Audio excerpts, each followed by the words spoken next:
موږ په سټیج باندې صرف خیرې کوو هر سړی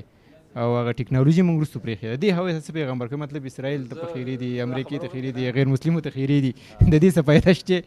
اوس کې سړی د زنانو د تعلیم خلاف کوي او قمقل سړی که نه د زنانو د تعلیم هیڅ خلاف نه کوي،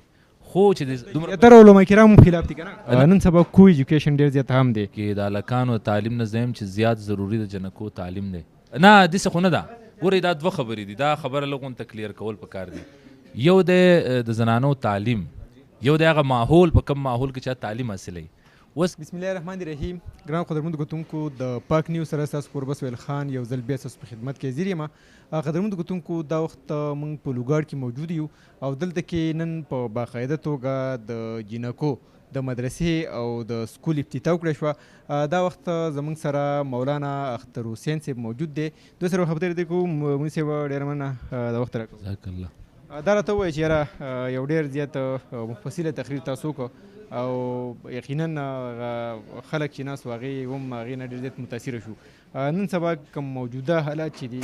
د دې ملک او د قوم او د عالم اسلام دې حوالې سره څه وایي مختصر الفاظ؟ مونږ دې حالاتو په باره کې ډېر په تشویش کې وو. امت مسلمه د زوال یو دور روان دی. 400 کاله وشو چې امت مسلمه خپل صفات کوم چې دا امت په هغې باندې یادېدو هغه صفات یې پرېښودي دي او هر سړی د خپل وس مطابق دا کوشش کوي چې دا امت مسلمه موږ د دې زوال نه راوباسو. په هغې کې موږ هم د خپلو استادانو سره هلې ځلې کوو. موږ دا ګڼو چې دا امت خپل د رخشا ماضي یاده کړي او هغه صفات یې زده کړي په کوم صفات باندې چې الله قومونو ته عروج ورکوي هغه صفات دی اپناو کړي نو انشاءالله الله به دې زوال نه راوباسي او عروج طرف ته به بیا بوځي. تاسو په خپله به حیثیت د یو پروفیسر په کابل کې خپل ډیوټي ورکوئ کالج کې. نن سبا کو ایجوکیشن ډېر زیات عام دی. دا یو څو سټیپه کې دا خبره کوم وکړو که نه. اولنی سټیپ دا دی چې د جنکو تعلیم انتهایی ضروري دی، بلکې د هلکانو تعلیم نه زیم چې زیات ضروري د جنکو تعلیم دی. ځکه چې سړی سبق وایي دا یو فرد سبق ویل دی، خو چې زنانه سبق وایي دا داسې تله کې یو خاندان چې سبق وایي. بیا چونکې دا زنانه اخوا بیا میندې جوړېږي، قومونه د دې په غېږه کې رالویږي، نو دې له پکار دی چې دې ښکلی تربیت کولی شي. نو دې له عصري علوم هم زده کول پکار دي او ضروري دا ده چې دې قرآن او حدیث هم زده کړي چې دې تربیت هم وکړي، د جسم ضرورتونه هم پوره شي، جسماني چې کوم ضرورتونه دي که هغه طب دی که نورې خبرې دي او روحاني ضرورتونه هم پوره شي. دا خو دا بیا زموږ د حکومتونو دا ذمواري جوړېږي چې زنانو ته په یو ښکلي ماحول کې کوم چې زمونږ د پښتنو کلچر دی، ثقافت هم دی، قطع نظر یا هټ کر د مذهب د نظر نه زموږ د پښتنو خپل حیا ده، خپله پرده ده. د حکومتونو دا ذمواري جوړېږي چې دې ته په بجټ کې پیسې وباسي، د زنانو دپاره زبردست تعلیمي ادارې جوړې کړي، هم د سکول په سطح باندې، هم د کالج په سطح باندې، هم د یونیورسټۍ په سطح باندې، او د هغه په خپل هغو د تعلیم زده کړي، خپل حیا پرده چې استادان هم د هغو زنانۍ او شاګردان هم زنانۍ دا خپل ادارې دي او داسې ښکلی انتظام چې زموږ جنکۍ د تعلیم نه هم محرومه نه شي او موږ خپل روایات د ثقافت د هغې هم لحاظ وساتو په هغې کې. دا د حکومتونو ذمواري دي. تر څو پورې چې حکومت خپله ذمواري نه پوره کوي نو بیا مجبوري ده کو ایجوکیشن ته به مونږ ځو، نو بیا ادارو ذمواري. اوس مونږ د خپل وس مطابق هلته دا چل کړی چې مونږ پکې د خپل اقدارو د کلچر خیال وساتو. لکه اوس مثلا زموږ په کالج کې چې کم جینکۍ راځي ټول په پرده کې راځي. او دویم دا خبره ده چې هلکان او د جنکو په منځ کې مونږ یو فاصله ساتلی. د جنکو د ناستې جدا ځای دی، هلکان هغې طرف ته نه ورځي. بیا چې ټیچر نه ورننوتی کلاس ته نو هلکان نه ننوځي. جنکۍ په کلاس کې ناستې اول ټیچر ورننوځي، بیا هلکان ورننوځي، ټیچر سبق پړاو کی، بیا چې هلکان اول راوځي بیا وروسته ټیچر راوځي، بیا جنکۍ راوځي. او جنکو داسې بولقې اغوستې چې هغه پېژندلی کېږي نه چې دا څوک دي. او ایون دا چې که دا جنۍ د سټوډنټ خور هم وي که نه کابل ډیګري کالج کې که دا جنۍ د یو سټوډنټ خور هم ده خو دی ورسره نشي میلاوېدی، ځکه چې دا خلک خو دا پته نه چې دی خور ده که نه، بیا به یو ماحول کریټ شي پای کې.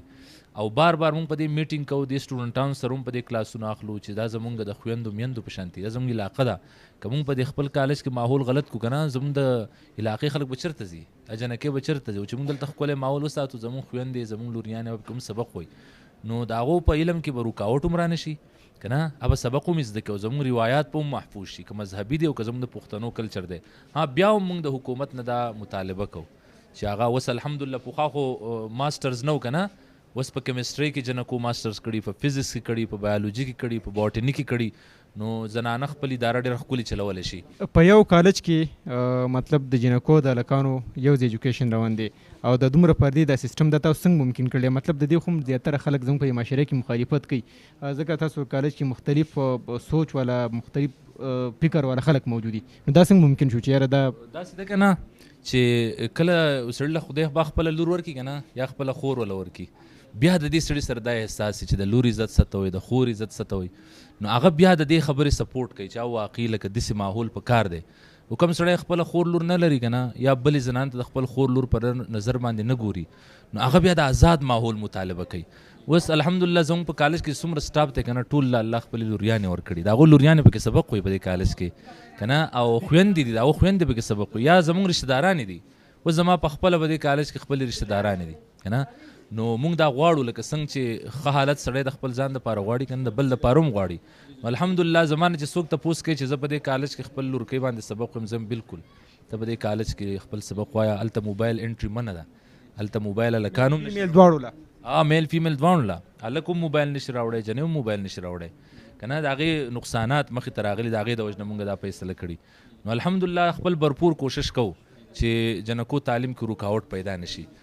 تعلیم په هر صورت پکار دی خو حکومت ته بیا وایو که نه دومره تر علما کرام خلاف دي که نه نه داسې خو نه ده ګورئ دا دوه خبرې دي دا خبره لږ ته کلیر کول پکار دي یو د زنانو تعلیم یو د هغه ماحول په کم ماحول کې چا تعلیم حاصلوي اوس کې یو سړی د زنانو د تعلیم خلاف کوي او قمقل سړی که نه د زنانو د تعلیم هیڅ خلاف نه کوي خو چې یو سوچ او د یو فکر والا سړي د زنانو مخالفت نه وکړي تعلیم سو خلاف نه کوي که څوک کې دا به قمقل کوي دا بیوقوف سړی دی خو دا زنانه په کم ماحول کې تعلیم اختیاروي که نه دا په کم طریقه کار باندې تعلیم اختیار په هغې خلک اعتراض کوي بیا چونکې زموږ په وس کې هغه نه وي که نه نو مجبوراً بیا فساد غورېږي بیا مخالفت ځکه کوي چې وروره دې ماحول ته خپله لور مونږه نه لیږو که نه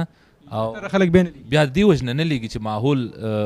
مناسب نه دی خو زه تا ته یم که نه تاسو ته دا خبره کوم چې دا مسله زموږ د عامو معاشرې نه ده دا د حکومت ذمواري ده دومره د 4 روپو بچت وځي که نه نو دی د تحصیل په سطح په کالج ګرلز کالج کولاو کی یونیورسيټي کولاوي کی او د هر تحصیل په سطح دومره لوی بجټ دی که نه خو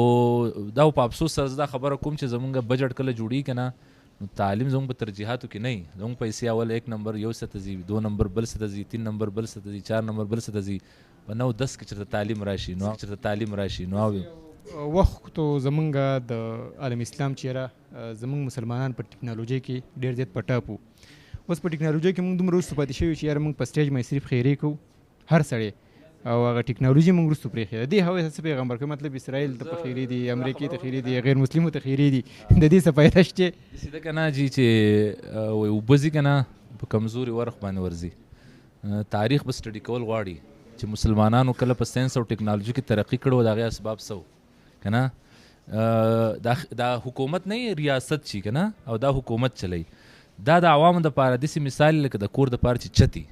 چې په کور باندې چتي که نه بیا لاندې هر څه محفوظ وي کارپېټونه محفوظ وي کتابونه محفوظ وي کورسۍ محفوظ وي کټونه محفوظ وي ته د یو کور نه چت والوځوه که نه نو لاندې هېڅ شی به محفوظ نه کېږي نه به کارپېټ محفوظ وي نه به کټ محفوظ وي نه به کتابونه محفوظ وي زمونږ د امت مسلمه سره د ټول نه غټ نقصان دا شوی زمونږ چت الوتی دی زمونږ ریاست او زمونږ حکومت خپل ذمواري سر ته نه رسوي زمونږ لاندې طبقې ځکه په کشمکش اختیار هم دي او فساد طرف ته هم تللي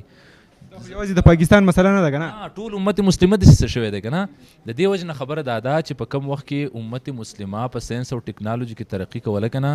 د ریسرچ دپاره فنډز به حکومت ورکول د ریسرچ دپاره به حکومت ادارې جوړولې د هغې خلکو به قدر کو کم خلکو چې به ریسرچ او تحقیق کو ته اوس ګوره لکه د بنو عباس په دور کې ټرانسلیټر ته به 30,000 دینار تنخواه ورکوله سالانه چا د پردو خلکو علم خپلې ژبې ته راړی که نه نن که ته ریسرچ کې زما سره د ریسرچ دپاره څه دي که نه زموږ څومره کالجونو یونیورسټیانو کې څومره خلک انجینیرینګ وکړي څومره خلک ډاکټري وکړي د اسټیبلیشمنټ عالمي اسټیبلیشمنټ دپاره لاړ شي بهر ملک بیا کار کوي نه زموږ خلک دلته سبقونه ووایي دلته د هغو محنتونو سیله هغه ته نه میلاویږي لاړ شي په بهر ملکونو کې بیا مزدوري کوي نو خبره داسې ده که نه چې حکومت د دې سرپرستي وکړي ته ګوره په امریکا کې شیکاګو یونیورسټي ته چې کوم هغه د ریسرچ دپاره بجټ ورکوي که نه دونه بجټ د ریسرچ دپاره ورکوي چې هغه د پاکستان د ترقیاتي بجټ نه سوای صرف د دې پاس دا خلک ریسرچ وکړي نو زه خو په کمزوري ورخ ته اوبه نه بوزم ها که ټیک ته څه غلطي پکې د عام انډیویجول وي چې د ساینس او ټیکنالوژي باندې خبرې نه کوي تقریر نه کوي که مولوی صاحب په ساینس ټیکنالوژي تقریر وکړي او که ونه کړي د دې نه به خدای خبر چې اثر دونه خوري که نه خورېږي دا د ریاست ذمواري ده زه که چورلم که نه زه به خبر ریاست ته راولم او ریاست به دې ذموار ګرځم ریاست خپل کردار نه ادا کوي په دې کې او جی قدرمنو کتونکو دارالعلوم رحمانیه للبنات د مدرسې او د سکول په باقاعده توګه نن افتتاح شو د مولوي صاحب سره چې دی موږ خبرې وکړو اختر حسین صاحب یقینا یو ډېر زیات جوور علم لري بل دا خبره ده چې د څنګه چې د کابل ډیګري کالج دوی خبره وکړه ډېر د خوشحالۍ خبر هم ده او د دوی کوم کاوشونه چې دغه د ستاینې وړ هم دي ځکه دوی موږ دا کوشش کړلی چې خپل په ډیګري کالج کې د میل فیمیل ایجوکیشن چې دی هغه خو مجبوري ده خو بهرحال موږ داسې یو نظام جوړ کړلی چې هلته کې مکمل په باپرده طریقې سره چې دی زنانه تعلیم چې دی هغه حاصلولی شي او دوی دا وایي چې یاره په هغې کې زموږ خپل مطلب رشتهداریانې یا د کوم هلته کې سټاف چې دی د هغې ماشومان هم چې دی علم حاصلوي سبق وایي او بل دا خبره ده چې هلته کې د موبایل د سوچ چې دی هغه څوک نشي کولی چې هلته کې د موبایل استعمال وکړي یا موبایل ځان سره ویسي همدغه شانته کې دوی پیغام دا ورکړه چې د ریاست د ذمواري جوړېږي چې په ټکنالوژۍ باندې کار وکړي او مسلمانان ترقي وکړي او خپل د کم زوړ دغه چې دوی هغې دوی یو ځل بیا بحال کړي قدرمنو کتونکو امید لرو زموږ پروګرام ستاسو خوښ شوی تر بل پروګرام پورې ستاسو نه اجازت غواړو الله